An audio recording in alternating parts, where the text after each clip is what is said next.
e a gente vai começar. Bom, pode passar para o próximo slide, por favor?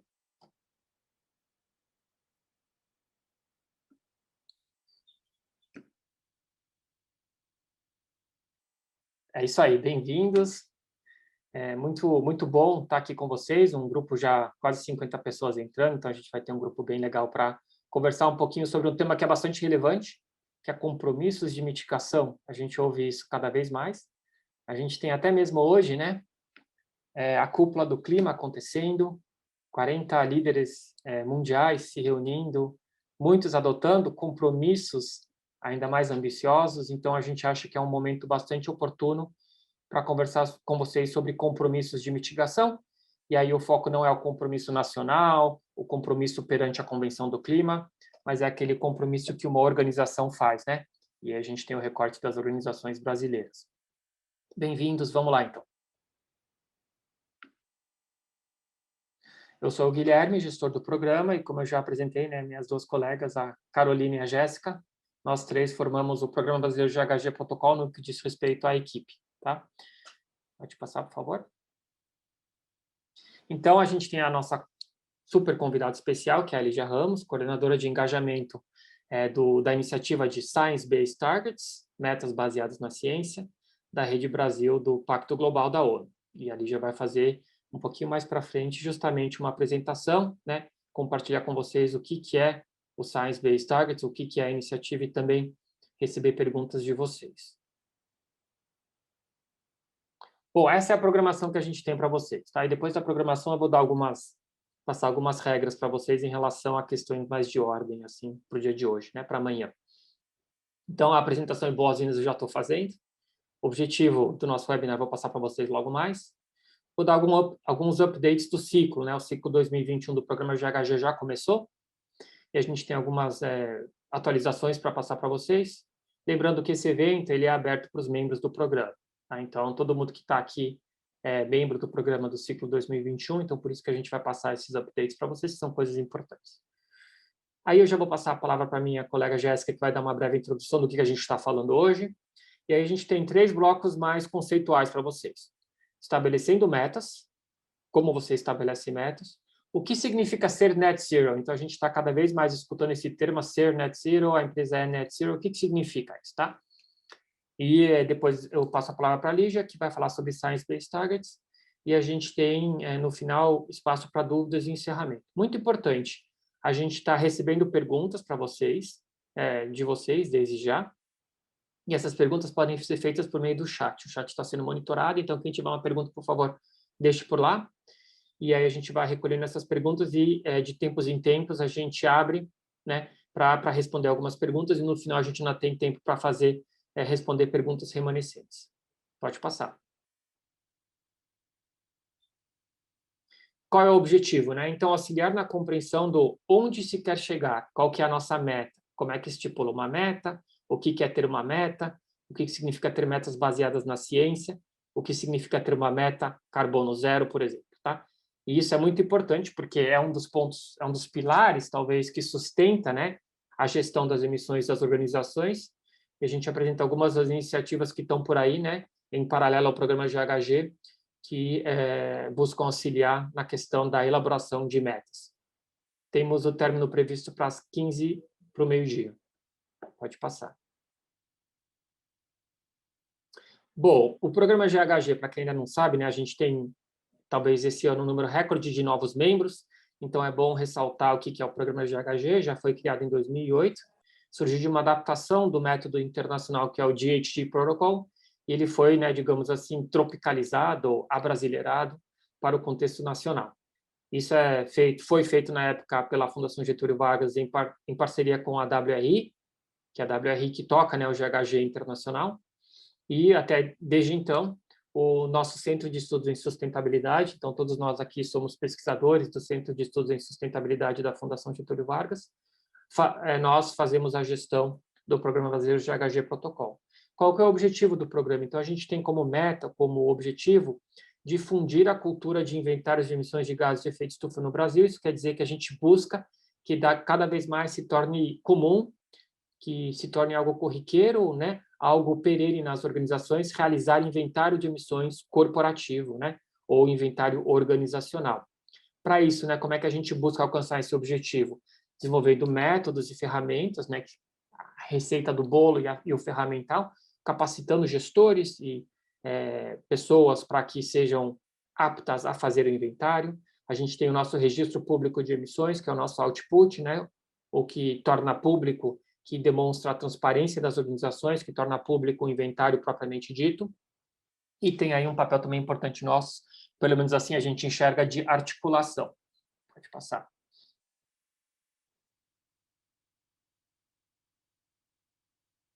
Nossos membros, né, no ano passado, 156 membros, e a gente fica bastante feliz também de mencionar que a gente já, né, apesar das inscrições ainda estarem abertas para 2021, para o ciclo 2021, a gente já quebrou o recorde de membros do ano passado também foi um recorde de membros, e esse ano, com o número de membros que a gente tem, até o momento, o recorde já foi batido, tá? Então, a gente fica muito feliz com isso também, passar essa informação para vocês. Pode passar. Então, rapidamente, algumas atualizações. A gente teve 2 turmas de treinamento e, olha só, a gente conseguiu treinar 100 participantes em 2 rodadas de treinamento, então foi um número bastante alto, diferente, também pelo formato online, que proporciona isso, certo? Mas a gente ficou bastante feliz de conseguir treinar 100 pessoas a mais no Brasil aptas a fazerem inventário. Então, a gente ainda não abriu o preenchimento a possibilidade de preencher o registro, tá? O registro ainda está passando por algumas atualizações, é uma questão bem técnica mesmo, mas a gente espera muito brevemente abrir para o preenchimento, para vocês conseguirem imputar de fato as informações, e de qualquer forma vocês vão ter no mínimo 1 mês para fazer esse preenchimento, então vai ter no mínimo aí 30 dias para vocês fazerem esse preenchimento, que é um tempo bastante tranquilo para fazer o upload das informações. Aí a gente tem o nosso Desk Review, para aqueles inventários que não são verificados, a gente faz a nossa avaliação aqui do programa, e a previsão para o evento anual é de agosto em 2021. Pode passar.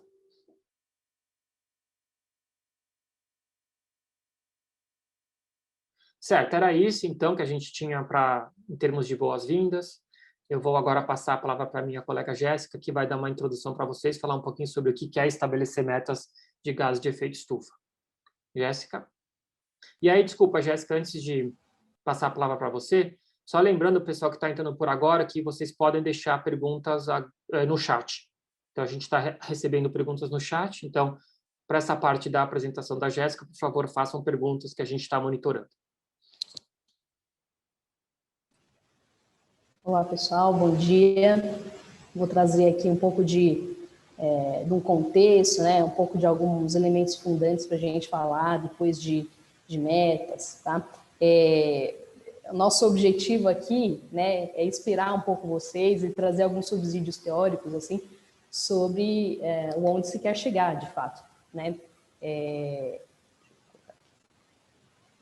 Para a gente ter aí de pano de fundo, a gente já sabe, vocês estão muito experientes nisso, e por isso estão no Programa Brasileiro de GHG Protocol, a gente está tratando de um problema mega complexo, que é a mudança do clima, que é um planeta mais quente e que vai trazer diversos impactos nas economias, nas populações e nos ambientes naturais, né? E aí, desde o início, né, desde o início das discussões e dos primeiros indícios de que isso está sendo um problema, de quem é a responsabilidade e como agir são os 2 grandes temas e os 2 grandes desafios. De um lado, a gente tem as iniciativas bottom-up, que é o que é a maior parte de vocês aqui, né? Então, indivíduos e as organizações, o setor privado, trazendo, relatando e mostrando qual é a sua responsabilidade nesse processo.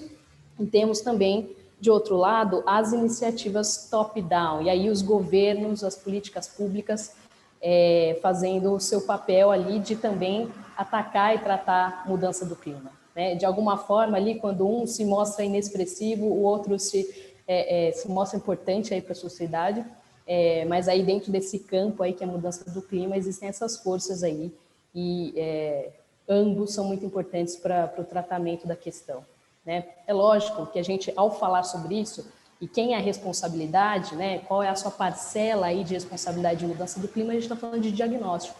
Então, quais são as suas emissões de gases do efeito estufa, né? Quando a gente pensa isso, a gente está falando aí, de um lado, das iniciativas top-down, das comunicações nacionais, inventários setoriais e dados agregados, né? Quantos países, né? Quanto os governos emitem de dióxido de carbono, de gás de efeito estufa, e aí pensando em municípios, em países, enfim, né? E temos transparência, então os dados eles ficam públicos para a sociedade, para os stakeholders, né?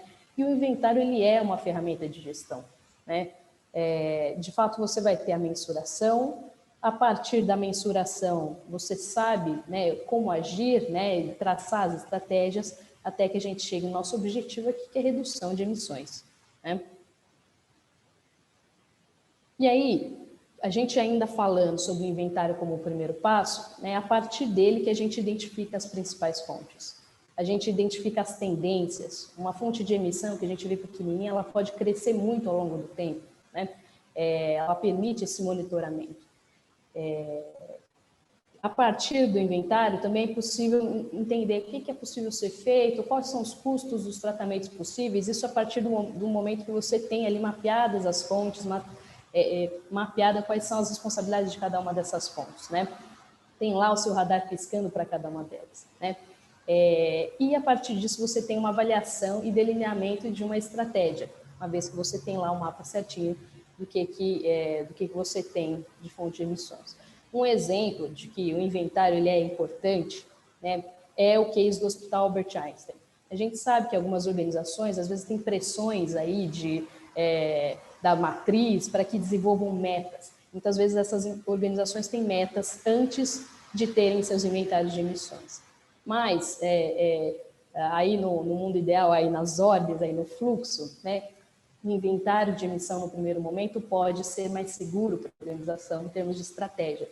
O hospital, por exemplo, fez o seu inventário e identificou que existe aí uma emissão de N2O muito alta, né? E aí eles foram identificar e mapear de onde vem essa emissão, identificaram que eram dos gases de anestesia e perceberam que a partir aí do inventário, né, que trouxe isso para eles, né, eles tomaram decisões e conversaram lá com os médicos e fizeram todo um mapeamento ali, toda uma estratégia para diminuírem essas emissões, e é de uma forma muito simples. Essas emissões aconteciam porque o equipamento ficava ali aberto e os gases de anestesia ficavam saindo, mas apenas uma conversa ali com os médicos e uma estratégia foi suficiente para que haja uma diminuição expressiva dessas emissões. Isso foi graças ao inventário no primeiro momento. A gente vai falar muito aqui nesse webinar, né, do termo mitigação. Mitigação, para a gente, né, e aqui pensando no conceitual, são mudanças e substituições tecnológicas que reduzam o uso de recursos e as emissões por unidade de produção, bem como a implementação de medidas que reduzam as emissões de gás de efeito estufa e aumentam os sumidouros. Então, a gente está falando aqui de mudanças feitas pelo homem, né? Substituição tecnológica, coisas que vocês fazem dentro da organização de vocês. Ou, né, é definida como uma intervenção antrópica para reduzir as fontes ou aumentar os sumidouros de gás de efeito estufa.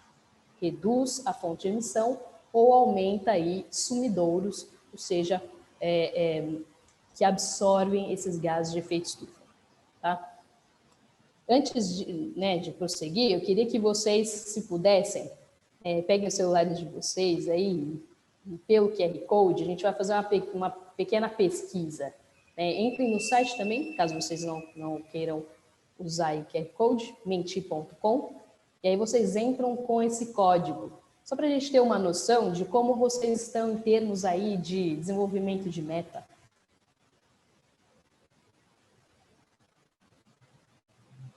Dado que a gente falou aqui do conceito de mitigação, aí no menti.com a gente fez a seguinte pergunta para vocês.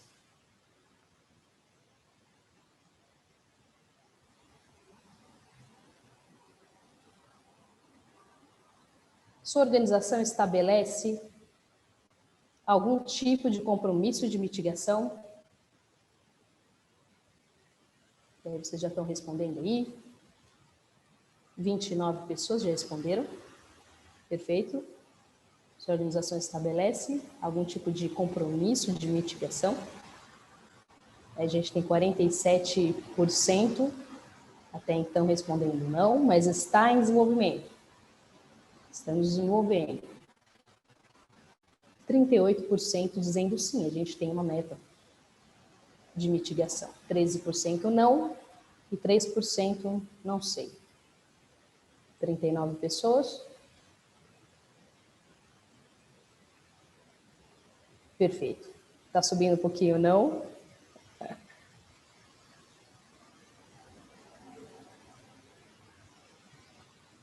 Vamos chegar na metade aqui dos participantes e aí a gente tira a enquete. Temos 83 participantes. É isso? Bom, a gente tem a maior parte organizações dizendo que não tem metas, mas estão realmente no processo, na curva realmente de aprendizado para desenvolver uma meta, um compromisso de mitigação. Se a gente comparar isso, né, com uma enquete que o GHG Protocol fez, o programa fez uma enquete no último ciclo, perguntando de fato em relação à gestão, né, qual é a opção mais apropriada para você? E aí, 49% respondeu ali a primeira frase aí, né? A minha organização possui metas de redução e ou compensação de emissões. Então, a gente tem ali, nessa nossa pesquisa, nessa amostragem que a gente pegou um protagonismo, né? 49 das empresas participantes dizendo que tem metas, né? 44 dizendo a minha organização possui metas de eficiência energética, que de alguma forma, muito possivelmente, vai ter um rebatimento aí em emissões, né? Colocar aí na linguagem de sustentabilidade pode ser uma oportunidade. Aí 36%, né? A minha organização possui uma política, uma estratégia de mudança do clima, né?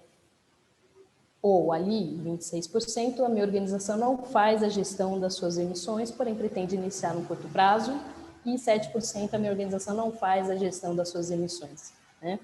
Ainda é minoria, que bom, espero que esse 7% diminua aí ao longo do tempo.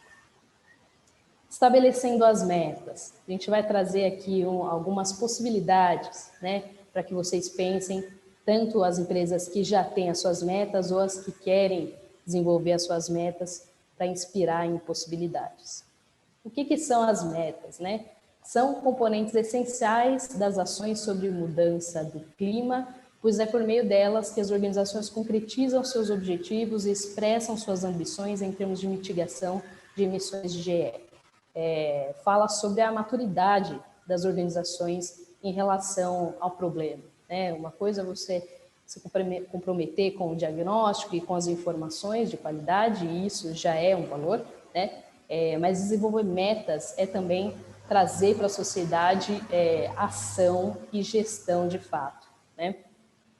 Quais são as possibilidades, né? A gente sabe que existem metas quantificáveis, então, em números mesmo, organizações que se comprometem em colocar lá números para a sociedade, então, de redução, ou vamos reduzir, né, em X%, enfim, colocam esses números, ou limitação de GE, não vamos passar de X, né?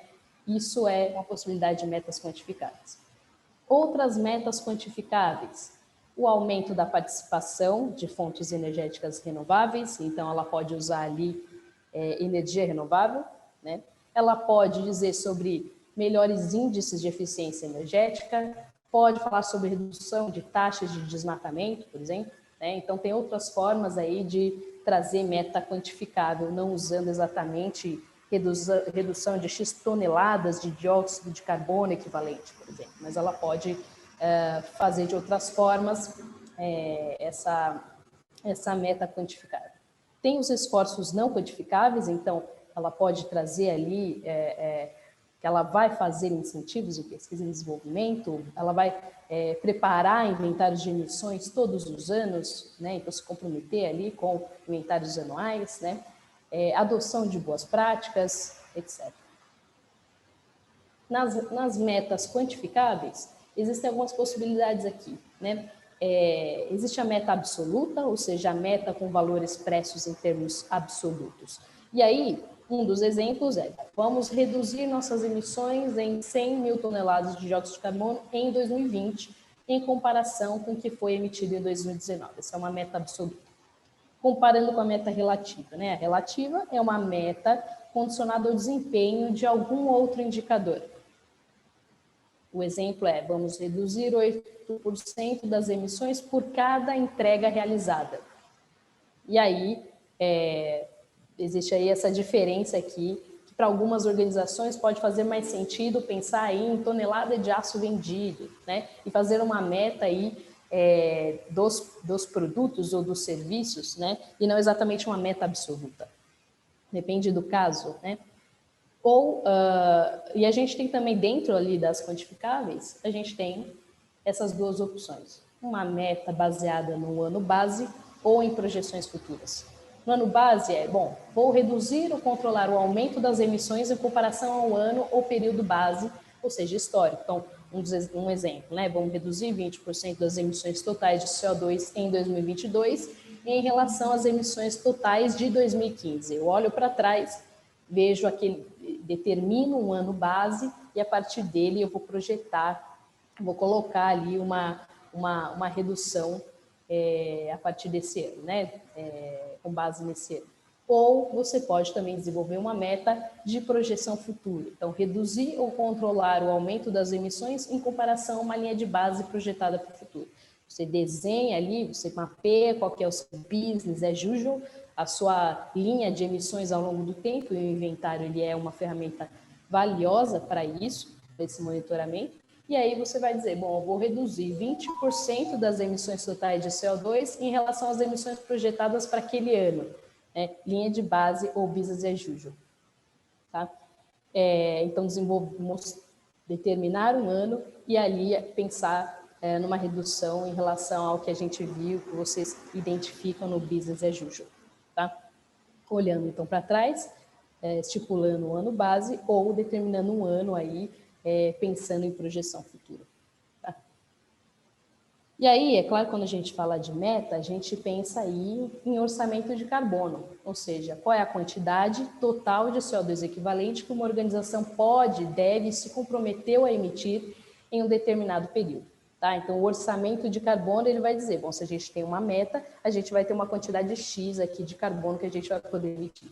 E aí, dá para pensar que, vamos fechar a fábrica todos esses anos e emitir pra caramba ali no último ano.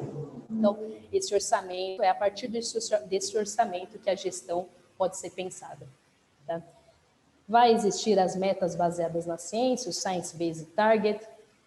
A gente vai falar, quem vai falar sobre isso é a Lídia, e ela vai trazer bastante subsídios, mas só para a gente ter essa primeira base aqui, esse primeiro contato, muitas organizações estão estabelecendo metas baseadas na ciência, né? Então, como estabelecer essas metas? Vamos fazer com que a ciência diga para a gente o que a gente deve fazer, né? Que é a melhor forma, né? Entendem que essa é uma forma que faz mais sentido, né? Então, metas são consideradas baseadas na ciência se estiverem alinhados com o que a ciência climática mais recente diz ser necessário para cumprir os objetivos do Acordo de Paris.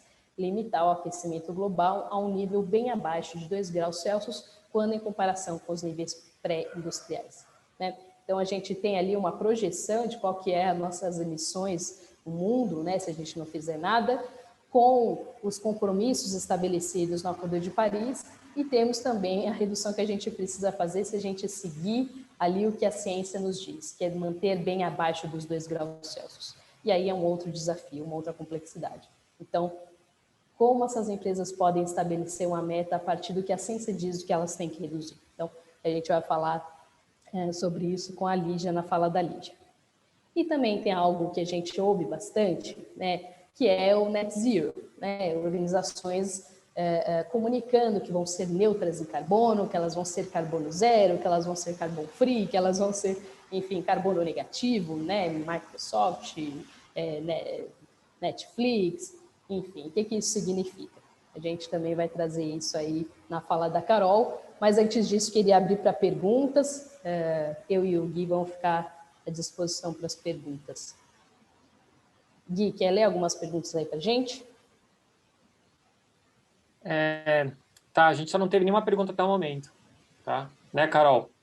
Se alguém quiser fazer alguma pergunta ainda para a Jéssica, a gente pode deixar aqui no chat para a gente, que a gente lê daqui a pouco para a Jéssica, então ela volta para responder.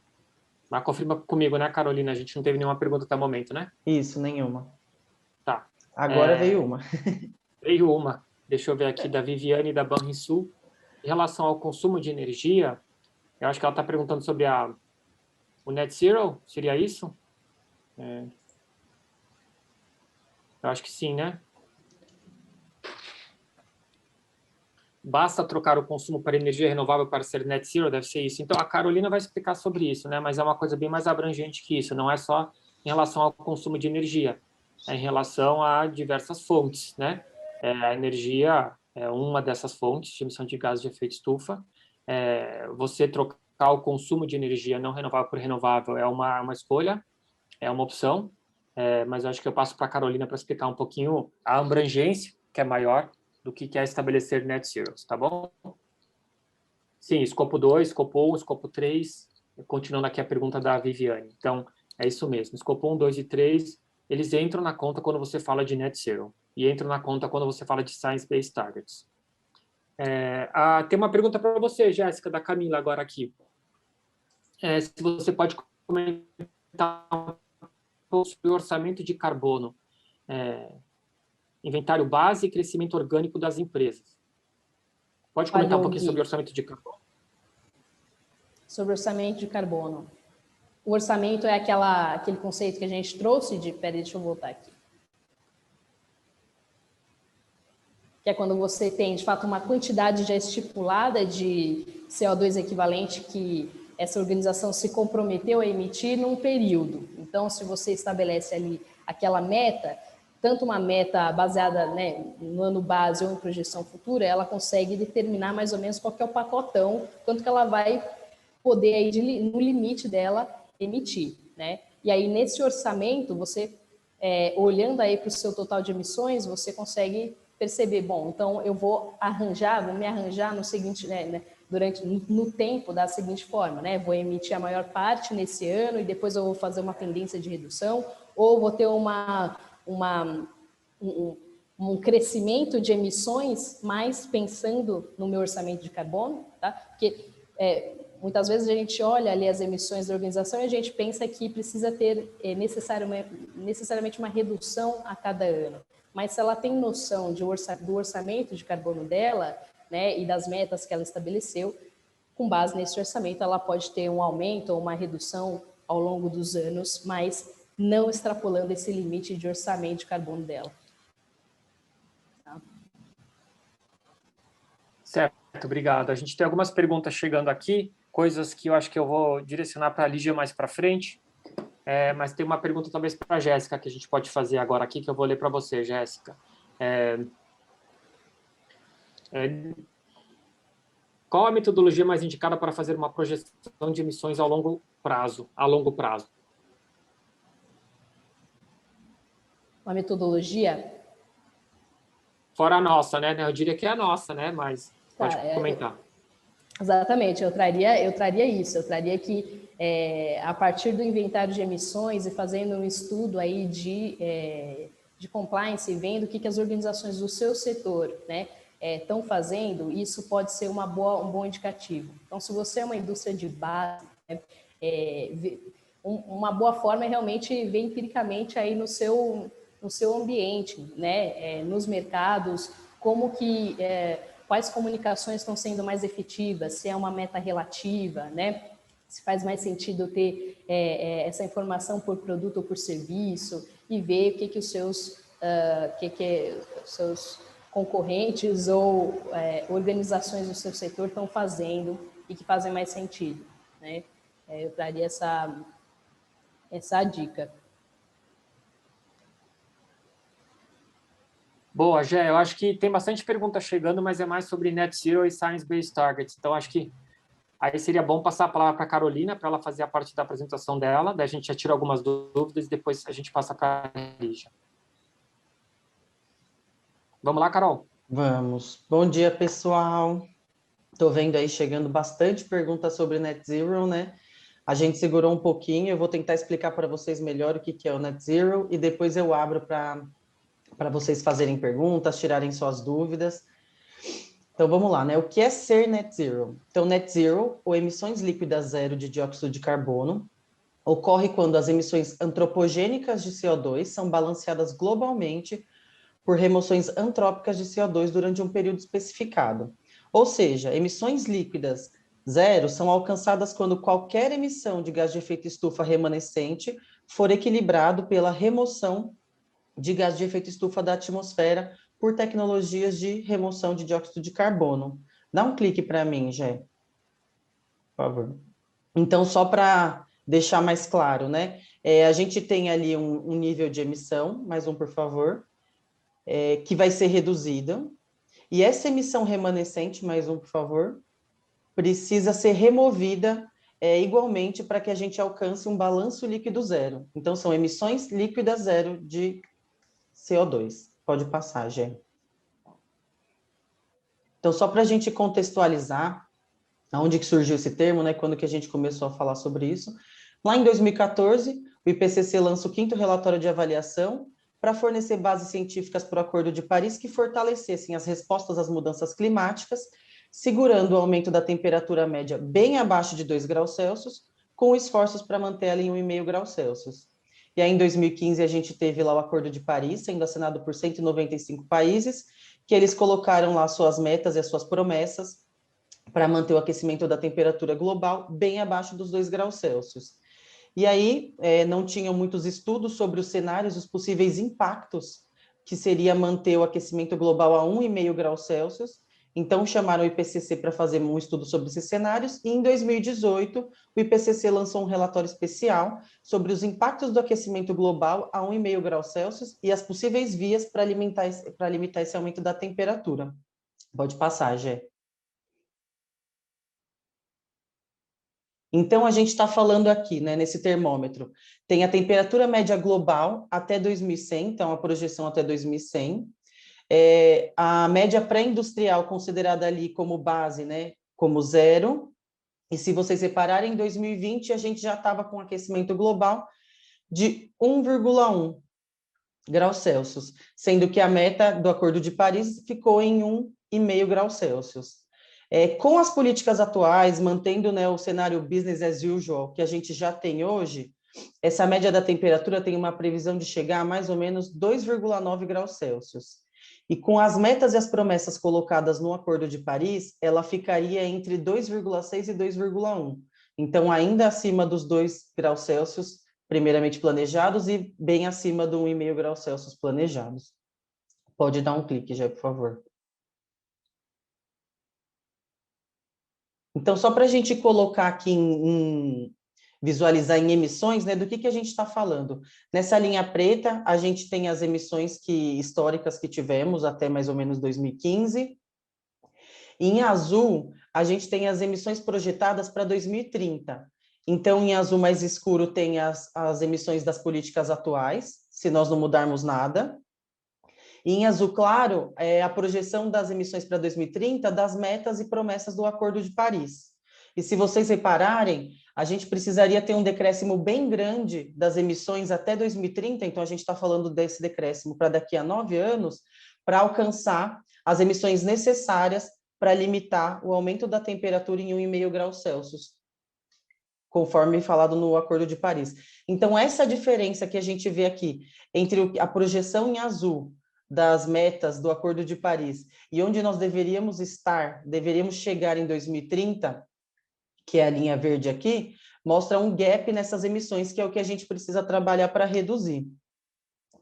E, então, pode passar, Jé, por favor.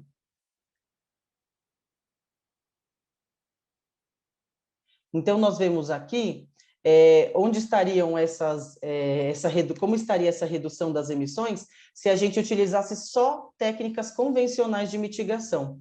Então, essa parte pintada em azul seriam as projeções da redução das emissões, com a gente utilizando apenas as técnicas de mitigação convencionais. Então, mitigação, que a Jéssica já explicou, que são redução das emissões, né, criação de sumidouros. E a linha azul que está escrito Net Zero, a gente vê onde a gente precisaria que essas emissões estivessem para a gente alcançar o Net Zero em 2050. Então, para a gente chegar em emissões líquidas zero em 2050, a gente precisa que a redução das emissões seja muito mais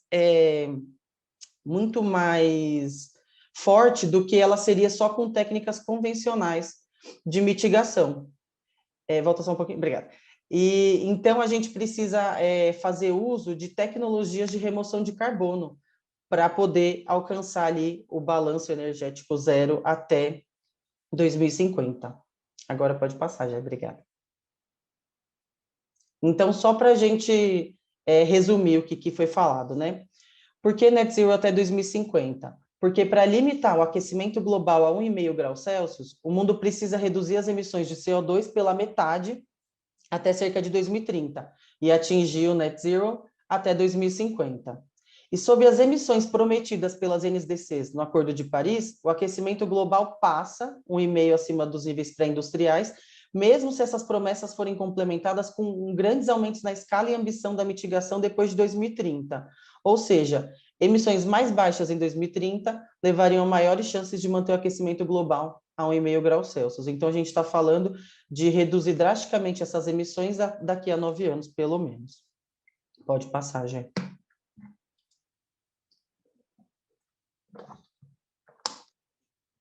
E aí, quando a gente fala de Net Zero, a gente precisa ter atenção a alguns pontos importantes. O primeiro deles emissões líquidas zero é diferente de emissão zero. Então, se vocês repararem na imagem, se você não tem emissão, você é Net Zero. Se você tem um pouco de emissão e remove um pouco dessa emissão, você também é Net Zero. E se você tem muita emissão de CO2 e também remove muito, você ainda assim é Net Zero. Então, é diferente de ter zero emissões. É emissões líquidas zero. Pode dar mais um clique, já, por favor.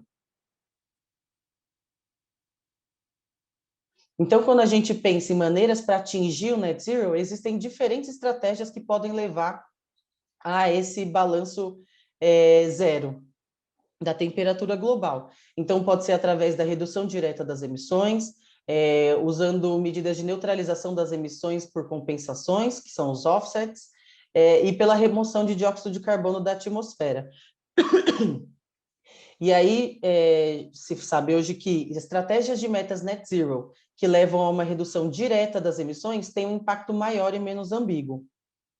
E a compensação das emissões, ela pode acabar desviando a atenção do fato de que, para cumprir os objetivos do Acordo de Paris e limitar o aumento da temperatura média em 1,5 graus Celsius, a gente precisa descarbonizar as economias do mundo todo.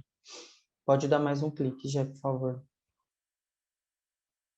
Um outro ponto de atenção é que, então, a redução mais rápida das emissões líquidas de CO2 em 1,5 graus Celsius, ela é idealmente alcançada por medidas que resultam em menos CO2 sendo produzido e emitido e em um grau menor por meio das remoções de carbono adicionais, porque os processos naturais que removem o carbono da atmosfera, eles são muito mais lentos.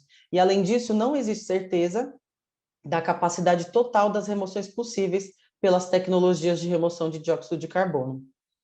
Pode dar mais dois, Jeff, por favor. Também um outro ponto de atenção é que ainda não existe um sistema único consolidado de diretrizes sendo utilizado uniformemente pelas organizações. Então, o que define, né, uma meta, se uma meta é net zero ou não hoje, é o que as organizações estudam e colocam como metas. E aí essas metas net zero, por enquanto, elas diferem principalmente em 3 dimensões. A gama de fontes de emissão e atividades incluídas, o cronograma e como as empresas estão planejando atingir esse objetivo. E, além disso, também não tem uma padronização em como essas metas são chamadas. Então, a gente ouve falar net zero, carbono neutro, zero carbono, carbon free, e todos esses nomes são utilizados para denominar uma mesma gama de metas que a gente não consegue comparar ainda, porque cada organização está fazendo do seu jeito, sem ter muito uma medida. Mais um, Jé, por favor. Então, para criar diretrizes, né, para tentar auxiliar as organizações numa padronização dessas metas e para que a gente tenha metas que façam mais sentido, que realmente são baseadas em ciência, a gente tem algumas iniciativas net zero que foram surgindo para criar metodologias, para criar diretrizes, para direcionar as organizações. Então, tem o Science Based Targets, que ali já vai falar logo, logo, que ele foca lá em mitigação, e o que ele faz é verificar e publicar as metas das organizações que sejam baseadas na ciência. Tem o Business Ambition, que ele é um chamado para a ação dos negócios, então que para se inscrever, a empresa ela assina uma carta, prometendo definir metas science-based em linha com cenários de 1,5 graus Celsius, ou fazer um compromisso net zero até 2050 e metas na ciência provisória. E aí não tem custo adicional para assinar. Então, por exemplo, uma organização que ela já está fazendo suas metas pelo Science Based Targets, basta ela assinar a carta do Business Ambition. Então, essas iniciativas elas vão se interligando. E tem também o Race to Zero, que é um chamado para se juntar à Climate Ambition Alliance. E ela tem um escopo maior de ação, porque ela foca não só em mitigação, mas principalmente em adaptação. Então, em como a gente vai preparar a economia e a sociedade para as consequências do aumento da temperatura média global. E ela é um espaço para as nações, mas ela também tem espaço para negócios e colaboração de investidores.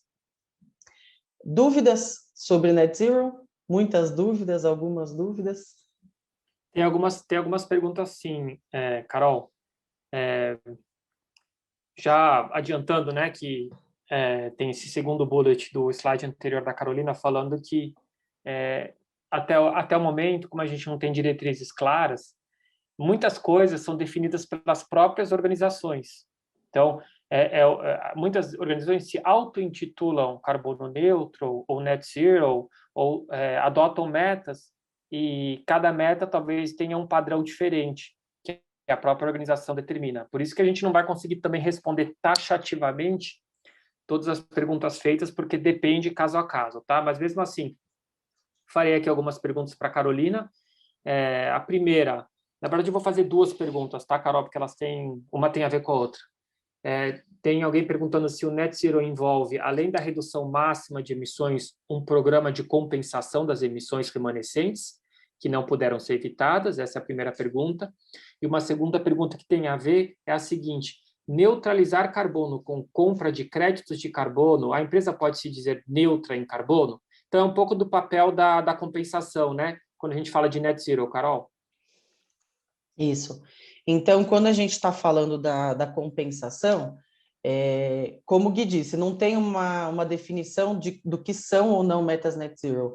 Então, por enquanto, qualquer meta que as organizações coloquem para transformar suas emissões em líquido zero são válidas.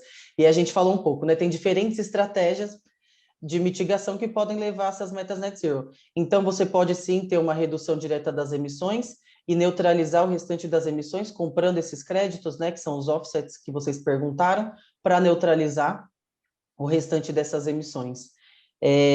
A Lígia talvez fale um pouquinho mais sobre isso no âmbito do Science Based Targets, mas enquanto não tem essa definição única de como as metas são feitas, sim, as compensações elas acabam acontecendo. Carol, a Lígia aqui, desculpa interromper. Não, pode interromper.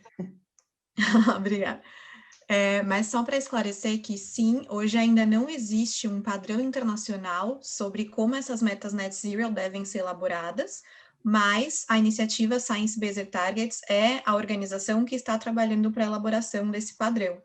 Então, esses critérios e os métodos para que uma empresa possa ter suas metas net zero vão ficar prontos em novembro desse ano, vão ser publicados em novembro desse ano, e aí sim vão ser esse standard global e internacional para empresas do mundo inteiro.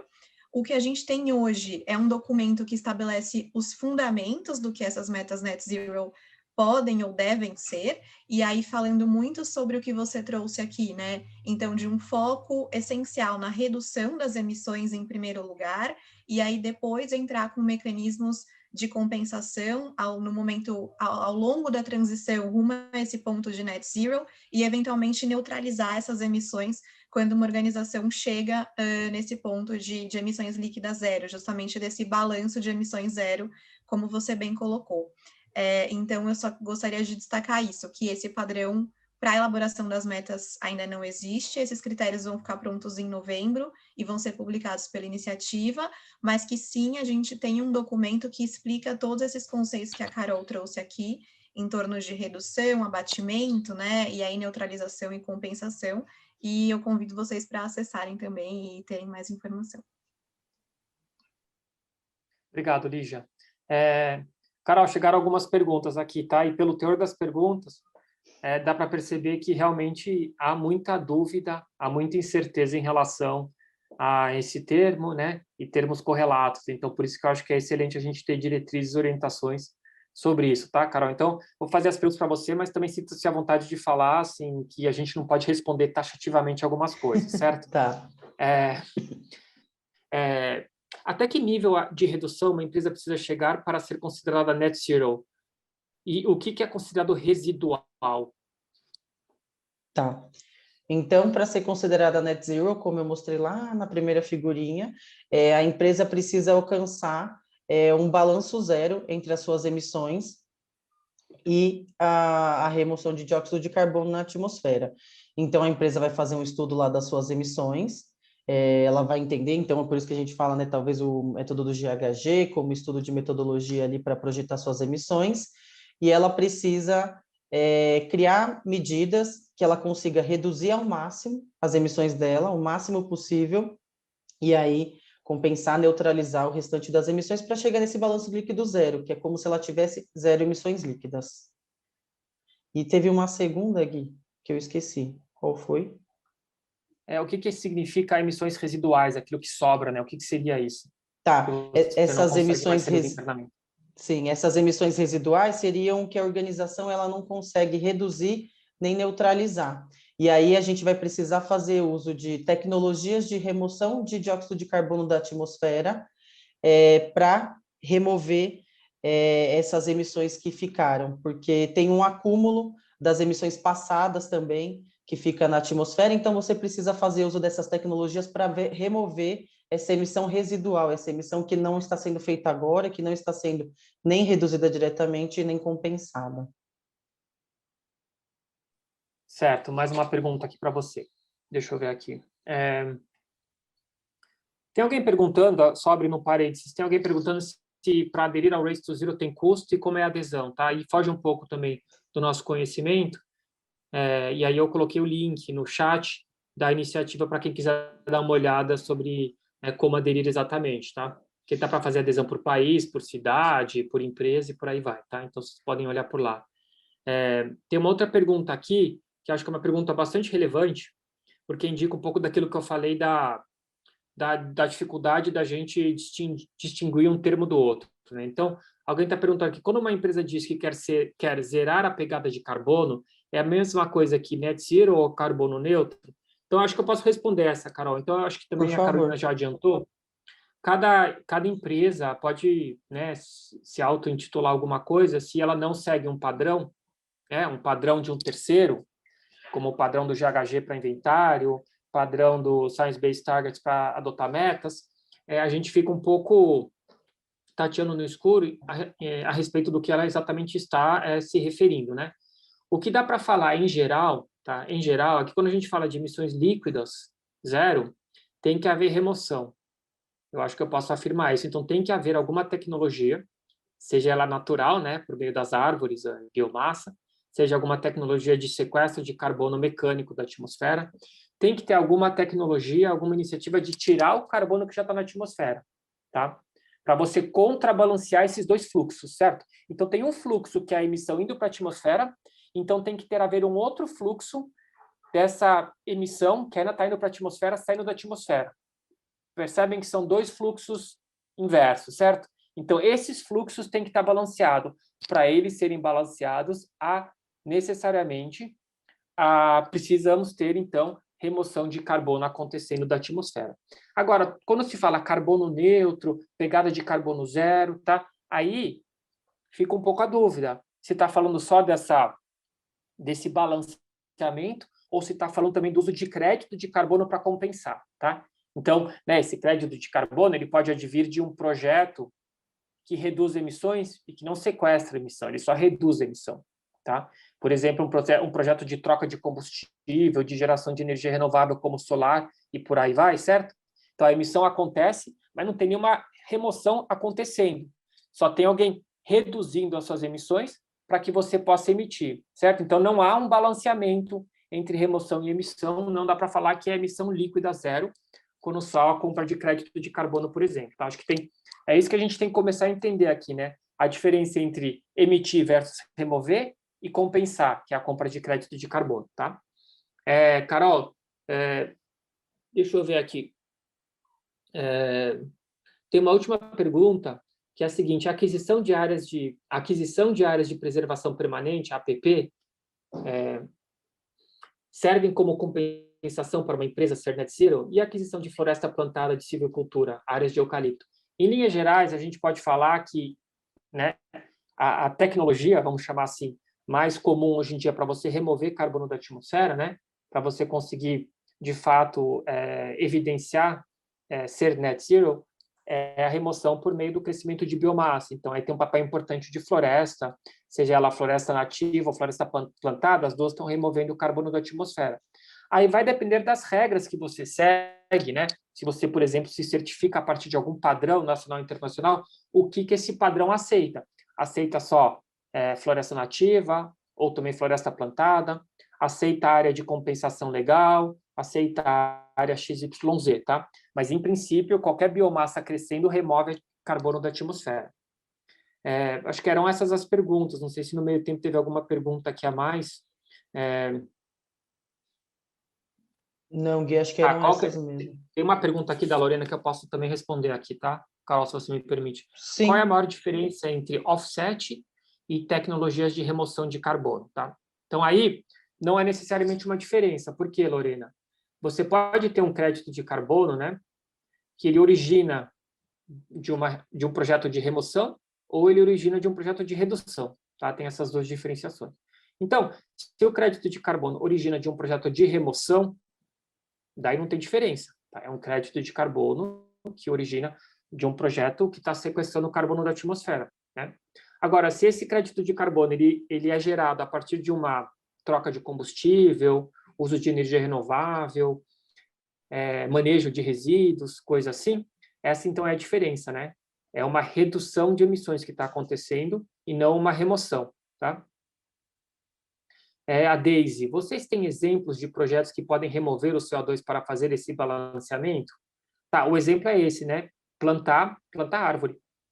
Plantar árvore, porque a árvore, para crescer, ela remove CO2 da atmosfera e transforma em carbono, né? Transforma em carbono em sua biomassa, ela estoca esse carbono na biomassa. Também tem outras tecnologias, mas elas são mais tecnologicamente avançadas e talvez não disponíveis do ponto de vista comercial, que é a captura e armazenamento do carbono em camadas geológicas, né? Ou a captura e uso de CO2 na forma de matéria-prima, tá? Em alguns processos, mas isso são coisas mais de ponta, assim, que eu posso afirmar que ainda não estão disponíveis comercialmente, tá? E aí perguntaram aqui, Gui, se offsets de conservação florestal se adequam para atingir o net zero. Tá. Então, aí tem que olhar sempre para a questão do fluxo, né? Então, se essa conservação florestal significa que está evitando o desmatamento, aí a gente está entrando um pouco, o papo está ficando um pouco técnico, tá? Mas se a parte de conservação ela está evitando que o desmatamento aconteça, ou seja, reduzindo as emissões, aí sim. E também se essa atividade de conservação ela está fazendo com que você incremente o seu estoque de carbono na sua floresta, ou seja, aumentando a quantidade de carbono que está nessa floresta, aí também. Só queria ressaltar que precisa haver algum tipo de fluxo, né? Seja ele da remoção ou seja ele evitando a redução, tá? Então, só de você ter um estoque de carbono, pensa assim, existe uma floresta plantada hoje, né, que é um estoque de carbono, né? Em volta dessa floresta, né? Essa é a floresta mais bem preservada do mundo, digamos assim. Tem um muro de 10 metros em volta dessa floresta, ninguém entra, ninguém sai, não acontece absolutamente nada com essa floresta há 100 anos. Estou exagerando aqui, tá? Então, aí só de você ter esse estoque de carbono que está lá super bem preservado, tá? Isso não dá para gerar crédito de carbono, não dá para você falar que você está contendo o desmatamento daquela área, né? Porque aquela área está super segura por lá. Então, de alguma forma, você vai ter que evidenciar que há um risco de desmatamento, por exemplo. Acho que é isso, né, Carolina? Tem mais alguma pergunta aqui? Não, Gui, acho que é isso mesmo. Tá, tem só uma pessoa perguntando sobre a questão de floresta exótica, né? E a pergunta é, tudo bem, você remove carbono da atmosfera, mas depois essa floresta é cortada e utilizada de alguma forma, e esse CO2 vai voltar para a atmosfera. Se isso acontecer, aí não dá mais para afirmar que você é net zero, né? Porque o carbono voltou para a atmosfera. Então, isso é um ponto de atenção que a Carol também trouxe, que é a questão do risco de não permanência desse carbono nas árvores, certo? E isso é muito importante, porque há uma incerteza. Essa floresta vai estar por lá daqui a 10, 20, 30, 40 anos? Quem me garante, tá? Existem mecanismos que garantem isso, que tentam garantir essa integridade, tá? Mas por isso que é um ponto de atenção bastante importante quando a gente fala de floresta plantada. Isso é uma pergunta que você fez, que é ótima aqui, tá? Não consigo ver o nome da pessoa, mas é uma boa pergunta. Então, acho que assim a gente pode passar a palavra para a Jéssica, desculpa, para a Lígia, e aí a gente continua anotando aqui as perguntas para fazer mais para frente, tá bom? Vamos lá? Carol, você tinha acabado, né? Agora vamos passar para a Lígia, né? Ela vai compartilhar a tela dela. Isso. Olá, gente, tudo bom? Bom dia. Deixa eu só compartilhar minha tela aqui. Acho que vocês já estão vendo agora, né? Vocês veem minha tela? Pergunta mais feita do último ano. Sim, tudo certo. Muito bom. Obrigada, gente. Bom dia, prazer. Para quem não me conhece ainda, eu sou a Lígia. Eu faço parte da equipe da Rede Brasil do Pacto Global e trabalho para a iniciativa Science Based Targets. Coordeno a frente de engajamento da iniciativa no Brasil e na América Latina. Muito obrigada, Gui, Carol, Jéssica, pelo convite. Para quem não sabe, eu trabalhei muitos anos no GVSES, não no Programa Brasileiro de GHG Protocol, mas em outros projetos. Então, sempre feliz de voltar e estar aqui com vocês. Eu tenho uma apresentação aqui bem curtinha sobre a iniciativa Science Based Targets. Acho que vai ser ótimo para a gente conseguir falar sobre alguns temas que já surgiram aqui nas perguntas e respostas. Depois a gente vai ter um tempinho também para perguntas e respostas, e claro, se tiver qualquer questão que eu não possa responder aqui, ou se vocês quiserem saber em mais detalhes sobre a iniciativa, eu me coloco à disposição para conversar com vocês. Então, muito bem. O que é a iniciativa? Como a Carol já bem colocou, a iniciativa Science Based Targets, ela surgiu com o objetivo de ser uma ferramenta para que as empresas possam elaborar suas metas de redução de emissões de gases de efeito estufa, de acordo com o que a mais atual ciência climática indica como necessário para que a gente alcance os objetivos do Acordo de Paris, ou seja, que a gente limite o aumento da temperatura global em muito abaixo dos 2 graus Celsius e faça todos os esforços possíveis para limitar o aumento dessa temperatura em 1,5 graus Celsius. E uma coisa importante e interessante de vocês saberem é que a iniciativa tem um modelo de governança muito único, então ela foi criada e ela é implementada por 4 organizações globais e internacionais, que são o CDP, o Pacto Global das Nações Unidas, o WRI e o WWF. Essas 4 organizações trabalham conjuntamente para a entrega da iniciativa no seu dia a dia. Então, existe uma equipe central dessa iniciativa, da qual eu faço parte. Somos cerca de 25 pessoas. Essas 25 pessoas são de cada uma dessas 4 organizações parceiras e estão espalhadas pelo mundo inteiro. Então, eu estou aqui baseada na Rede Brasil, do Pacto Global, mas tenho colegas do WWF México, WRI Estados Unidos, CDP no Sudeste da Ásia, WWF na África do Sul, enfim, no mundo inteiro, que são pessoas que estão trabalhando para a entrega da iniciativa no seu dia a dia e para tentar captar as diversas questões regionais e globais que a gente tem em torno do tema das mudanças climáticas. Bom, como a Carol e a Jéssica também já falaram, o que é uma meta de redução baseada na ciência, né? É aquela meta que vai dizer se uma empresa está efetivamente reduzindo as suas emissões de forma a limitar o aumento da temperatura global e muito abaixo dos 2 graus Celsius ou em 1,5 graus Celsius. Ou seja, se essa empresa está contribuindo para que a gente alcance os objetivos do Acordo de Paris. E o que acontece? O que a iniciativa faz, na verdade, é traduzir a ciência climática produzida por diversos órgãos internacionais e sistematizada, por exemplo, pelo IPCC, nos seus diversos relatórios. Então, a iniciativa traduz essa ciência climática em métodos e ferramentas que possam ser utilizados pelas empresas e que aí possam indicar para as empresas se efetivamente essas suas metas de redução estão contribuindo para o alcance dos objetivos do Acordo de Paris.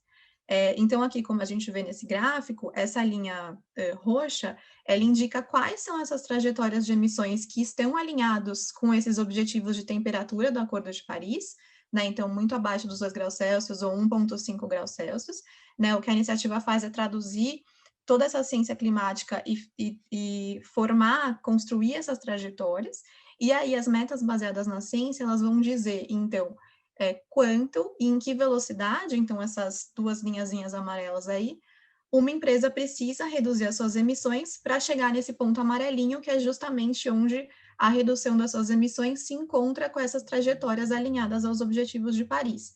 Ou seja, aí nesse momento a empresa tem uma meta de redução baseada na ciência, porque ela está realmente, efetivamente, reduzindo as suas emissões nos níveis que a ciência indica como necessário para que a gente alcance esses objetivos. Muito bem, aqui eu queria conversar um pouquinho com vocês sobre como, na prática, uma empresa pode fazer para elaborar a sua meta baseada na ciência. O que acontece hoje é que a gente tem 2 rotas distintas, uma específica para grandes empresas, que a gente chama de rota padrão, e uma específica para pequenas e médias empresas, ou SMEs em inglês, que é para essas empresas, para essas pequenas e médias empresas. Para os fins de validação da iniciativa Science Based Targets, a gente define como uma pequena e média empresa aquelas empresas que tenham menos de 500 empregados e que sejam empresas independentes, ou seja, não subsidiárias de outras empresas.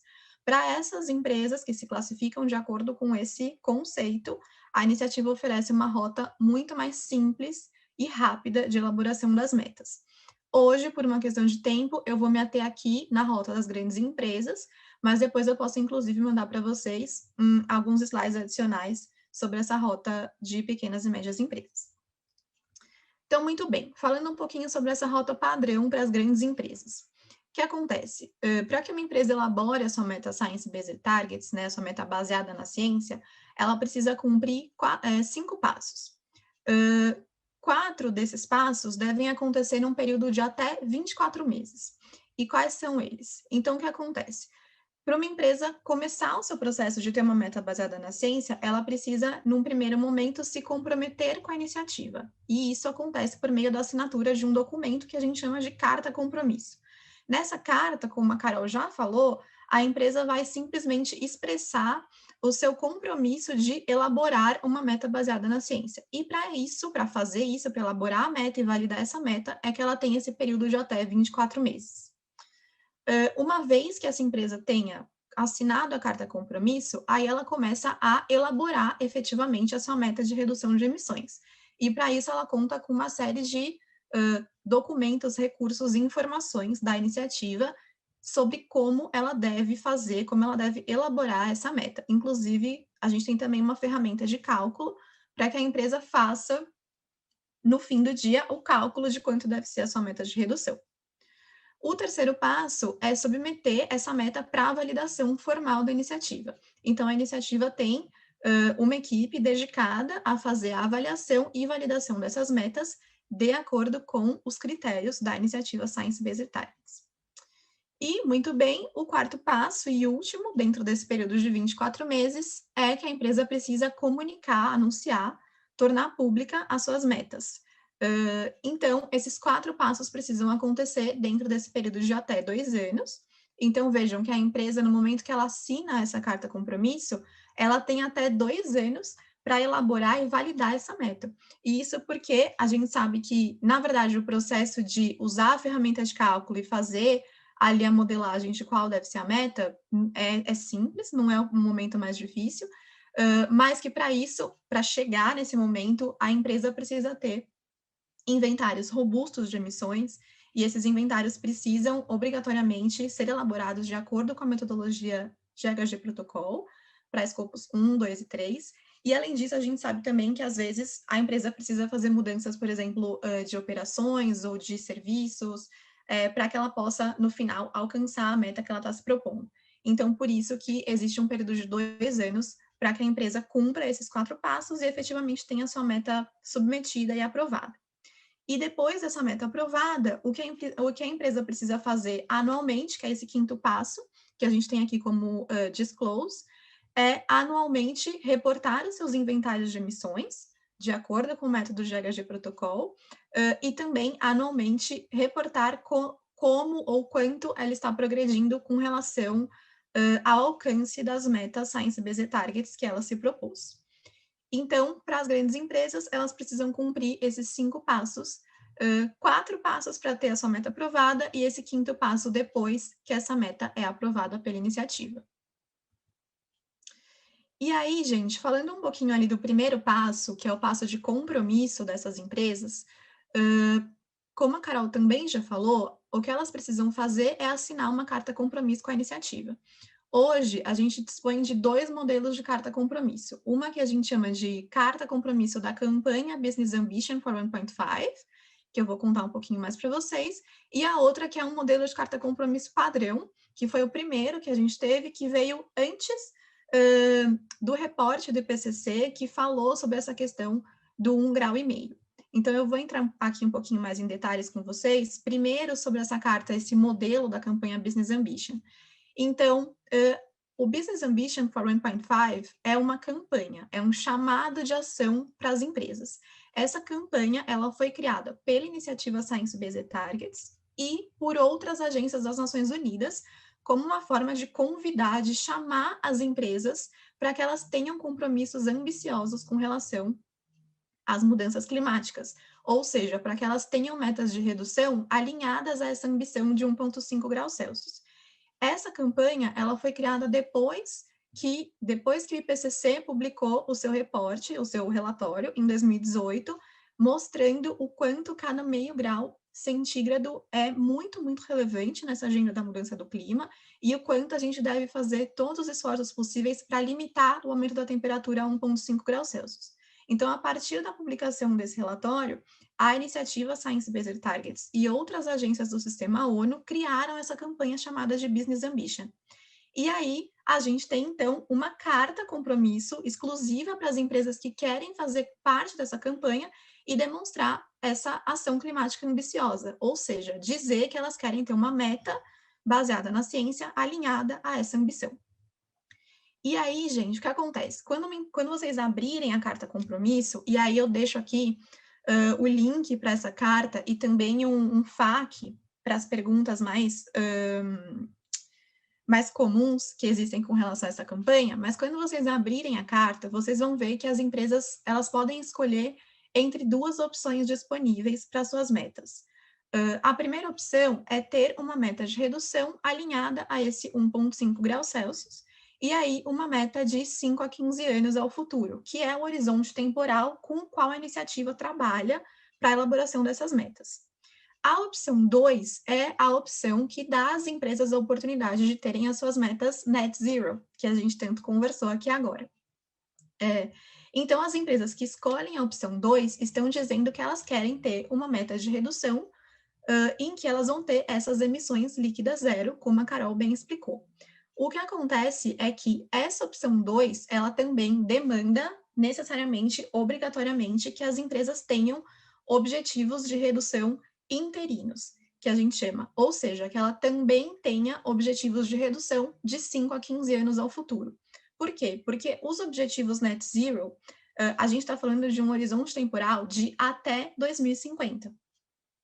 E a gente também, claro, é uma ação de longo prazo muito necessária, como a Carol já explicou, para que a gente mantenha, né, ou limite o aumento da temperatura global em 1,5, a gente precisa chegar nesse balanço de emissões líquidas zero. Então, é um objetivo de longo prazo, porque a gente está falando de um horizonte de até 2050. Mas, para além disso, a gente também precisa de ação de curto e médio prazo. Então, é por isso que, na opção 2, quando uma empresa se compromete a ter uma meta de emissões net zero, ela também precisa ter esses targets interinos de curto a médio prazo, de 5 a 15 anos, alinhados aí a uma ambição ou de 1,5 ou de muito abaixo dos 2 graus Celsius. Aqui existe essa flexibilidade. E ainda existe uma terceira opção, que é escolher as opções 1 e 2 juntas. E o que isso significa? Quando a empresa clica, escolhe as 2 caixinhas. Significa que ela vai ter uma meta net zero até 2050 e que as suas metas interinas daqui até 2050 sejam de 5, 10, 15 anos e quantas dessas metas sejam necessárias, essas metas interinas vão estar necessariamente alinhadas à ambição de 1,5 graus Celsius. Então, no fim do dia, as empresas que escolhem as opções 1 e 2 juntas estão expressando a mais ambiciosa ambição, literalmente, porque vão ter seus targets interinos de 1,5. E aqui, eu aproveito com esse slide para falar um pouquinho para vocês, ou para, na verdade, mostrar um pouquinho para vocês em mais detalhes, como a iniciativa está trabalhando os fundamentos para essas metas net zero, né? Então, como eu expliquei para vocês, ainda não existe um padrão internacional sobre o que são essas metas net zero, muito menos como elas devem ser elaboradas, né? Então, todas as perguntas que surgiram sobre compensação, mecanismos de neutralização, remoção, offsets, e esses infinitos termos que giram em torno desse termo net zero, ainda não existe um conjunto de critérios ou uma metodologia para que as empresas elaborem as suas metas, para que elas sejam efetivamente net zero. O que a iniciativa Science Based Targets está fazendo neste momento é justamente elaborar esses critérios e esses métodos. Isso vai ser publicado, como eu falei, em novembro desse ano. E o que a gente tem hoje é um documento que estabelece os fundamentos para essas metas net zero. Então, que explica um pouco esses conceitos das metas interinas, desse movimento de descarbonização profunda, compensação e neutralização, entre outros. E aqui eu também deixo para vocês o link do nosso site. A gente tem uma página dedicada a esse tema de net zero, com esses documentos e também com alguns pequenos vídeos que, na verdade, explicam muito rapidamente o conteúdo desses documentos. Mas o que eu queria mostrar para vocês aqui, por meio desse gráfico, é justamente que uma meta net zero, ela vai demandar, além das metas de redução de curto a médio prazo, que são essas metas de 5 a 15 anos, então que vocês veem ali com a linha amarela indicada no número 1, as metas net zero, para além dessas metas de curto a médio prazo, elas vão demandar metas de descarbonização profunda, que é o número 2, que aí seriam efetivamente as metas net zero, e, para além disso, elas também vão demandar ações de compensação, nesse momento de transição rumo a esse estado de emissões líquidas zero, que é esse quadradinho em verdinho aqui entre os números 2 e 4, e, além disso, também ações de neutralização das emissões residuais que não puderam ser reduzidas.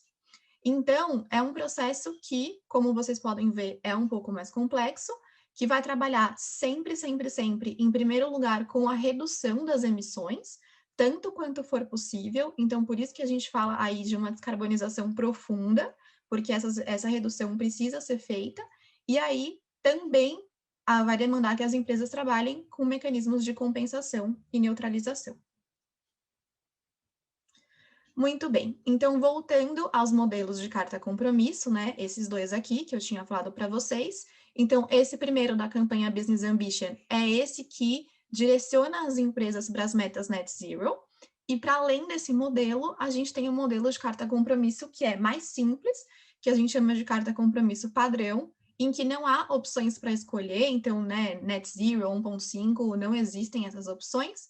Nessa carta compromisso, a empresa simplesmente está se comprometendo a elaborar uma meta de redução de emissões, que pode estar alinhada tanto com uma ambição de 1.5, quanto com uma ambição de well below 2C. Então, aqui, no escopo de compromisso dessa meta, a gente não estamos falando de metas net zero, estamos falando apenas desses targets ou dessas metas interinas de 5 a 15 anos, que podem estar alinhadas tanto com uma ambição de 1.5, como com uma ambição de well below 2C. Ok, muito bem. Então, a gente falou um pouquinho sobre como se comprometer com a iniciativa, e aqui a gente está falando um pouco do passo 2 desse processo de ter uma meta, que é o passo de elaboração das metas efetivamente. Então, a iniciativa, ela fornece todos os recursos necessários para que uma empresa elabore efetivamente a sua meta baseada na ciência para a redução das suas emissões. E aqui, nessa pirâmide, eu trago para vocês os recursos, ou seja, os documentos que a iniciativa disponibiliza, com todas as informações necessárias para que as empresas façam isso. Se a gente olhar aqui na base da pirâmide, nesse espaço mais amplo, a gente tem um documento chamado Foundations of Science-Based Target Setting, Esse documento, ele vai explicar como a iniciativa traduz a ciência climática nos métodos e ferramentas que as empresas vão utilizar. Então, é super interessante para vocês conhecerem, saberem da onde vêm esses critérios, essas ferramentas, esses métodos. O número 2 é um documento super importante da iniciativa, que é o nosso manual, que explica efetivamente como as empresas devem elaborar suas metas, tanto para escopos 1, 2 quanto 3.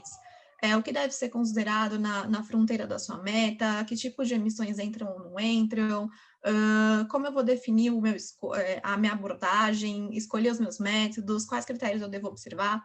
Então, tudo isso está nesse documento. O documento 3 é o nosso documento de critérios e recomendações. Então, ali a gente lista exaustivamente todos os critérios que devem ser observados para elaborar uma meta, Science-Based Targets, ou uma meta baseada na ciência. O documento 4 é o protocolo de validação das metas. Então, ali a gente explica efetivamente como uma meta é avaliada pela iniciativa, e esses critérios valem para todas as empresas de qualquer lugar do mundo, são exatamente os mesmos. E, por fim, ali no topo da pirâmide, que seria o momento final, a gente tem finalmente a ferramenta em Excel para que as empresas possam fazer essa modelagem das suas metas, e a ferramenta vai, a partir de informações como emissões, projeções dessas emissões, ano base, ano objetivo, indicar para as empresas qual deve ser efetivamente a sua meta de redução, para cenários de well below 2C, ou muito abaixo dos 2 graus Celsius, e para um cenário de 1,5 graus Celsius, a depender de qual seja a ambição da empresa. Aqui, gente, eu trago alguns dos principais critérios da iniciativa. Não é uma lista exaustiva, né? Não são todos. Então, eu peço, por favor, que vocês consultem aqui nesse link a lista completa de critérios. Mas, em linhas muito gerais, em termos de ambição, a gente está falando sempre de metas obrigatórias para escopos 1 e 2, e essas metas precisam ser consistentes com esses cenários de descarbonização de muito abaixo dos 2 graus Celsius ou de 1,5 graus Celsius. Com relação ao progresso, a gente fala sempre de 3 conceitos. Ano base, que é o ano que a empresa vai escolher como o ano literalmente base da sua meta. O ano objetivo, que vai ser esse ano alvo da meta, que pode ser de no mínimo 5 e de no máximo 5 anos ao futuro. E aí a gente também está falando de ano mais recente, que é o ano mais recente para o qual a empresa tem um inventário de GHG elaborado, um inventário GHG elaborado. E aí, quando a gente fala de progresso, a gente tem que observar que a ambição, tanto do ano base para o ano objetivo, quanto a ambição do ano mais recente para o ano objetivo da sua meta, ambas ambições devem atender a esses critérios de muito abaixo dos 2 graus Celsius ou 1,5 graus Celsius. Essa é uma conta que a iniciativa faz para garantir que essa ambição em perspectiva, ou que a gente chama de forward-looking ambition, também esteja atendendo a esses critérios. Com relação ao limite das metas, a gente está falando de todas as emissões de gases de efeito estufa dos escopos 1 e 2, podendo ser excluídas desse limite 5% das emissões, claro, desde que não sejam de atividades super relevantes. Prazo, como eu já falei para vocês, a gente está falando de 5 a 15 anos ao futuro, então as metas têm que ter no mínimo 5 anos, no máximo 15. Relatórios. Anualmente, as empresas são obrigadas a publicarem os seus relatórios de emissão, de acordo com a metodologia do GHG Protocol, e para escopo 3, as metas, sempre é necessário o que a gente chama de estimativa de escopo 3, ou um screening das emissões de escopo 3, mas uma meta Science-Based Targets para escopo 3 só é necessária se as emissões desse escopo forem maiores do que 40% do total de emissões da companhia. E aí, falando um pouquinho, deixa eu só tomar uma água aqui, né, gente, que eu tô falando pra caramba. Lígia, já aproveitando, você tem mais 2 minutinhos, tá? Se você conseguia... Muito bom. Vocês me deram só 15 minutos, Gui, tô aqui correndo, mas tá bom. Então, falando um pouquinho de escopo 3, como eu falei para vocês, sempre é necessário essa estimativa de emissões de escopo 3, até para que a gente possa garantir que essas emissões não são realmente maiores do que 40% do total de emissões da companhia. O que é esse screening? Esse screening seria uma avaliação ou uma análise não exaustiva ou não detalhada das emissões desse escopo 3, que pode ser elaborada com essa ferramenta chamada Scope 3 Evaluator, que foi elaborada pelo GHG junto com essa consultoria chamada Quantis, e que é válida para empresas de qualquer tamanho e de qualquer setor. É claro, ela não tem uma acuracidade para os fatores de emissão brasileiros, por exemplo, mas como aqui a gente está falando desse screening, dessa avaliação, dessa estimativa de emissões, é possível que as empresas usem essa ferramenta. E, claro, a iniciativa sempre vai incentivar que as empresas tenham efetivamente inventários de escopo 3, mas, quando isso não é possível, esse screening é sim aceito. Bom, falando super rapidamente sobre os métodos para elaboração das metas, hoje a gente trabalha com 2 métodos. Um método que vale para qualquer setor, com exceção do setor de energia, que é esse aqui azulzinho, que a gente chama de método de contração absoluta, que em linhas muito gerais pressupõe que a gente tem um orçamento de carbono único, que vai ser distribuído da mesma forma para empresas de qualquer setor. Ou seja, as empresas de qualquer setor vão reduzir suas emissões a uma mesma taxa de redução até o ano de 2050. E aí a gente chama de contração porque elas estão contraindo a uma mesma taxa. E a gente tem um outro método que aí tem uma abordagem setorial, que a gente chama de Sectoral Decarbonization Approach, ou SDA. Esse método ele é baseado nos orçamentos de carbono setoriais que são publicados pela Agência Internacional de Energia, e esse método que ele pressupõe é que a Agência Internacional de Energia, ela faz as curvas de redução para determinados setores, que seria aqui no gráfico da direita essa linha preta, ou seja, ela indica quanto um setor tem que reduzir até o ano de 2050, 2060, e aí o que a ferramenta da iniciativa faz é indicar para cada companhia dentro desse setor quanto ela precisa reduzir para chegar nesse mesmo nível de redução do setor. E aí, por isso que a gente chama de convergência, porque todas as empresas de um mesmo setor vão convergir para um mesmo ponto. Mas aí, a sua redução, ou a redução necessária vai depender de quantas empresas emitem no seu ano base. No caso, esse gráfico aqui, 2010. Então, vocês vão ver que as empresas estão reduzindo as diferentes taxas para chegar nesse mesmo nível do setor. Bom, aqui eu só queria mostrar para vocês a cara, digamos assim, da ferramenta em Excel. É muito simples mesmo. Na ferramenta, as empresas escolhem o método que elas querem usar e imputam as informações de emissão, emissões projetadas ou produção projetada, desculpem, dependendo do método. E aí, a própria ferramenta faz o cálculo de quanto deve ser a redução das emissões dessa empresa. Gente, então, em linhas muito gerais, era isso que eu queria contar para vocês, muito rapidamente. Eu deixo aqui o site da iniciativa, todas as nossas redes sociais. Vou colocar aqui no chat para vocês também meu e-mail. E aí, estou à disposição para tentar responder as dúvidas que vocês tiverem. Obrigado, Lígia. Muito boa a apresentação. Deu para ter uma visão geral assim, do que é a iniciativa. A gente está com várias perguntas para você, tá? Ótimo. Eu vou começar fazendo uma pergunta mais fácil aqui, que é a seguinte: existem bancos que aderiram ao Science Based Targets? Sim, a gente tem... Isso é uma pergunta interessante. Deixa eu só voltar aqui. Ou talvez eu vou parar de compartilhar minha tela, né? Aí assim eu consigo ver vocês melhor. Muito bem. Então, sim, a gente tem mais de 70 bancos que já aderiram à iniciativa. Então, hoje, só em termos de números, a gente tem mais de 1.300 empresas do mundo inteiro que fazem parte da iniciativa. 70 e alguns bancos. Para as instituições financeiras, a iniciativa tem uma metodologia específica, que aí também vai tratar das suas carteiras de investimentos e empréstimos. Então, é super interessante.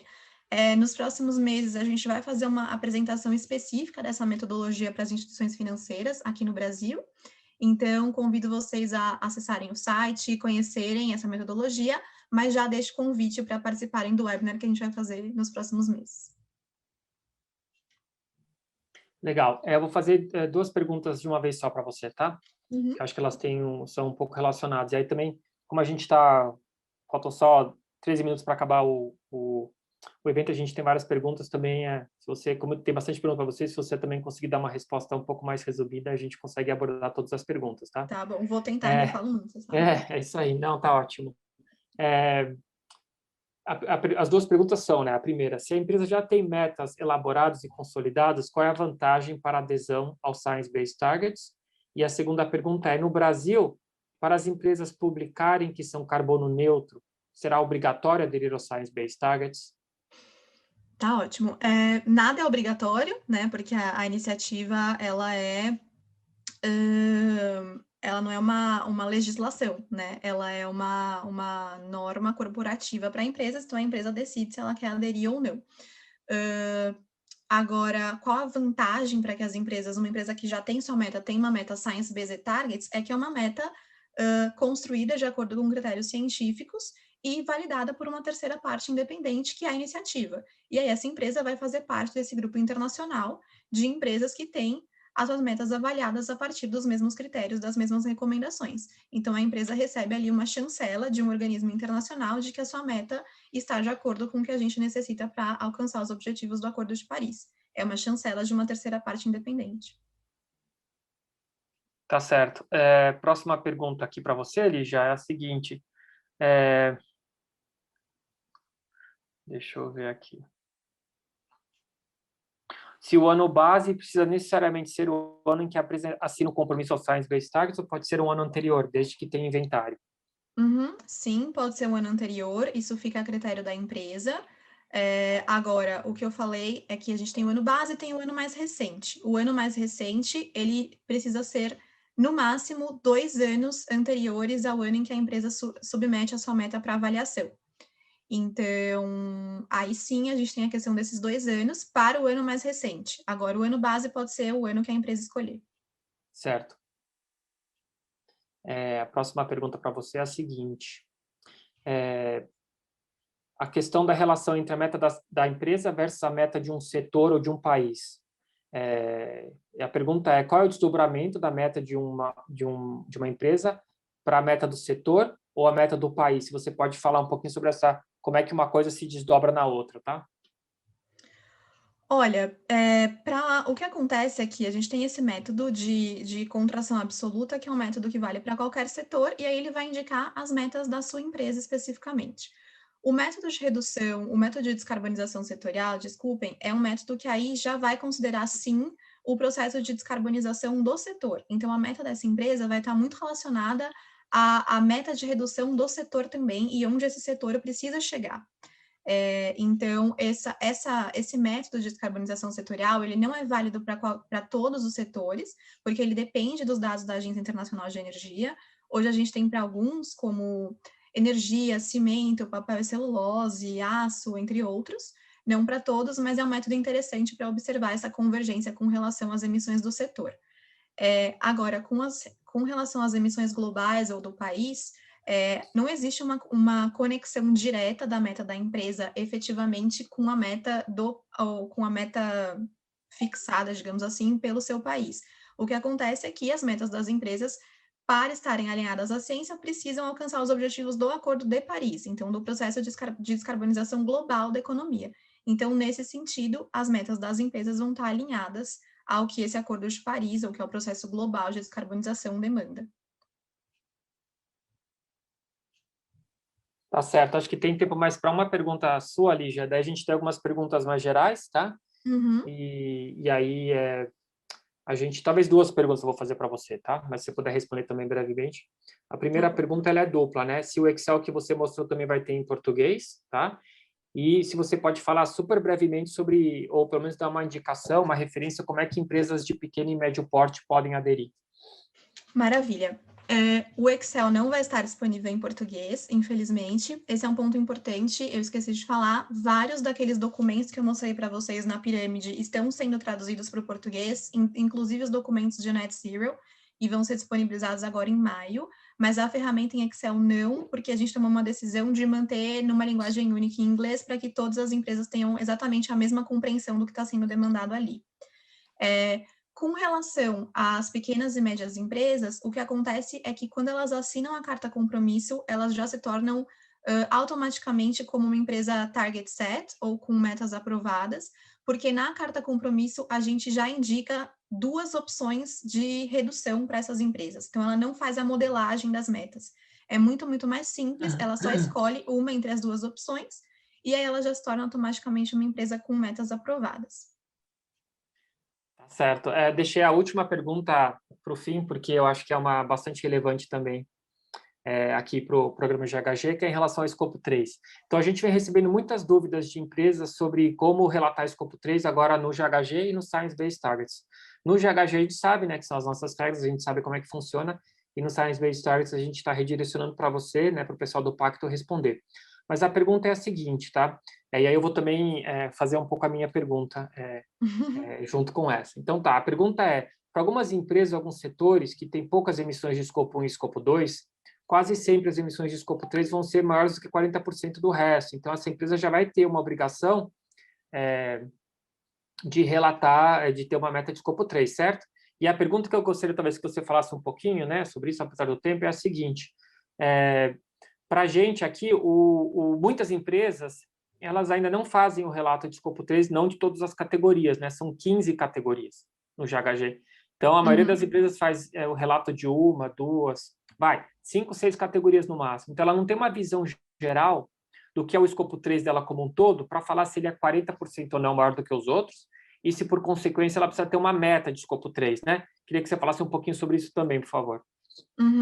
Sim, a elaboração dos inventários de escopo 3 para submissão para iniciativa sempre vão ter que ser de acordo com os critérios do GHG. Então, tem que seguir o que o GHG, escopo 3 lá, demanda. E, sim, esse ponto das empresas não terem inventários completos, né, de escopo 3 é uma questão sensível e relevante, porque, como eu falei para vocês, a iniciativa demanda que as empresas tenham, no mínimo, esse screening de escopo 3, ou essa estimativa. E essa estimativa, ela precisa, sim, ser das 15 categorias, de todas as categorias de escopo 3. É claro que pode ser que algumas categorias não se apliquem a determinados setores, e aí, claro, não tem problema, mas a empresa precisa, sim, ter uma visão geral, uma estimativa de quais são todas as suas emissões de escopo 3, ainda que ela não tenha que ter uma meta para escopo 3, porque elas sejam menores do que 40%. Então, quando as empresas vão submeter a meta para avaliação no formulário correspondente, que vale para qualquer empresa de qualquer setor, ela vai precisar lá colocar esse screening, os resultados desse screening da sua avaliação de escopo 3, para as categorias que se aplicarem para ela. Então, isso sim é obrigatório.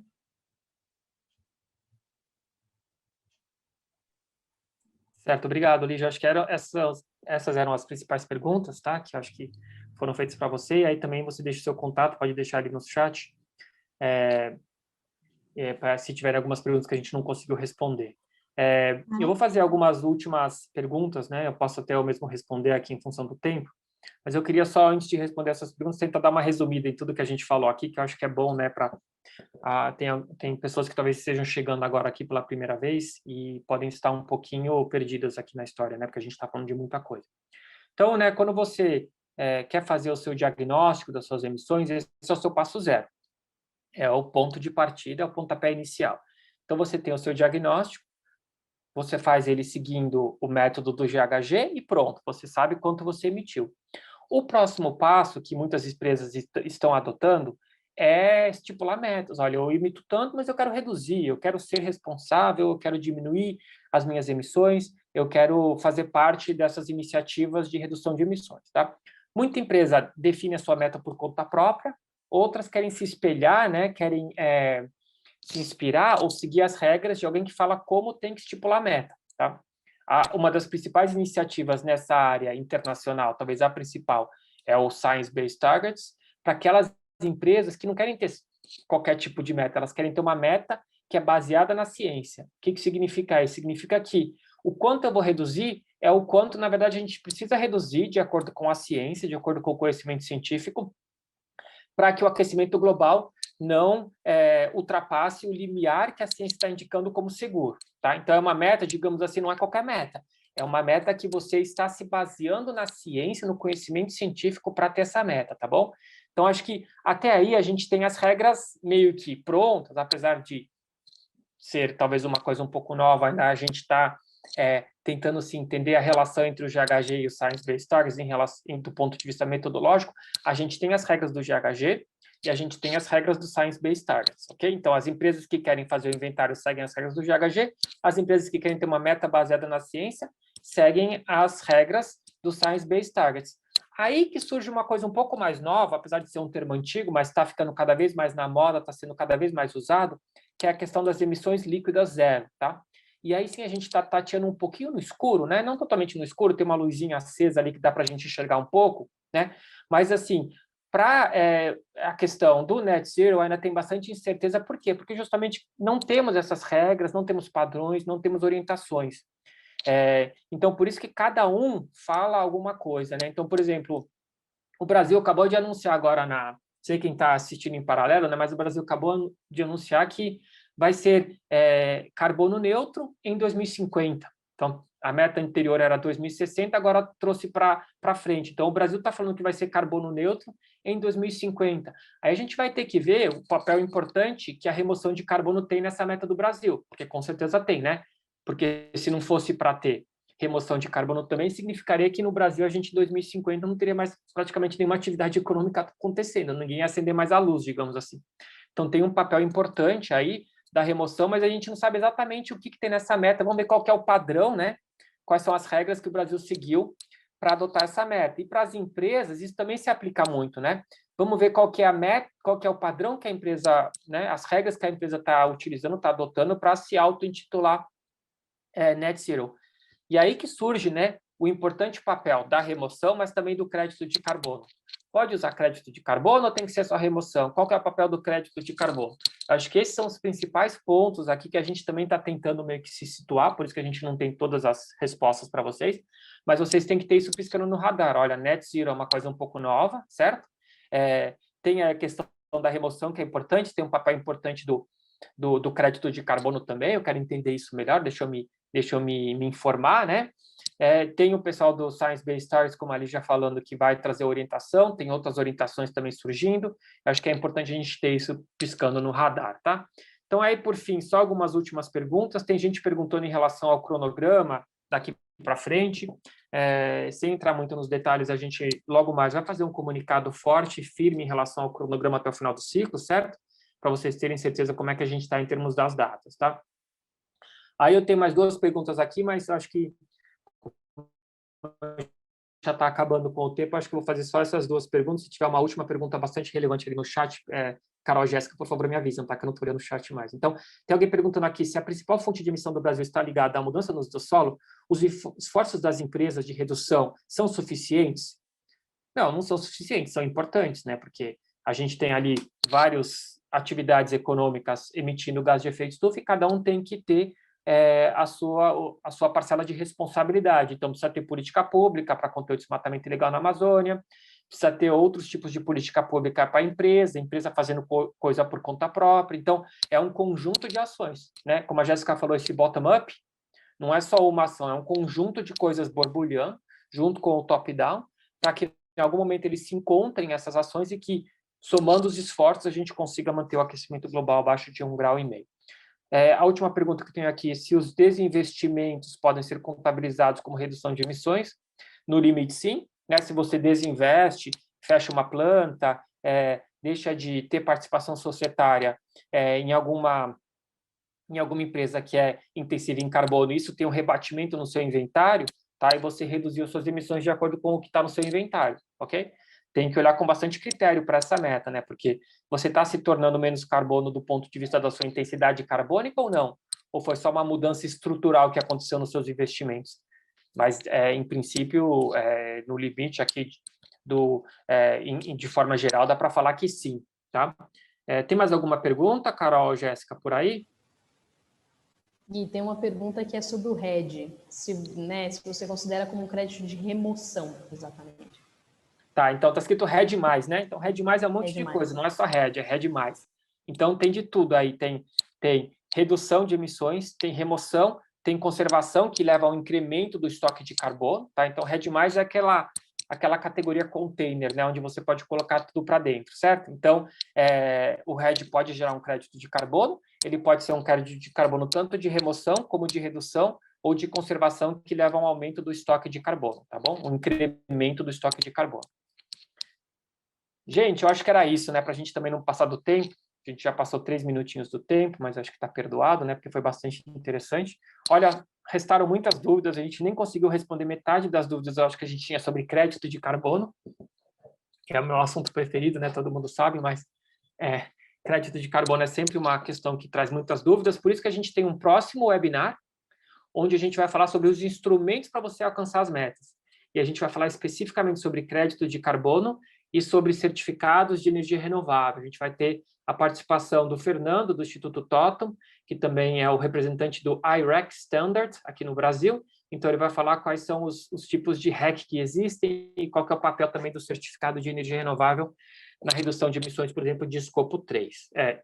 Escopo 2, obviamente. Tá? Então, a apresentação vai ficar disponível, a gente vai compartilhar com os membros. Eu queria muito agradecer a Lígia pela apresentação dela, os contatos dela vocês têm, se não pede para a gente.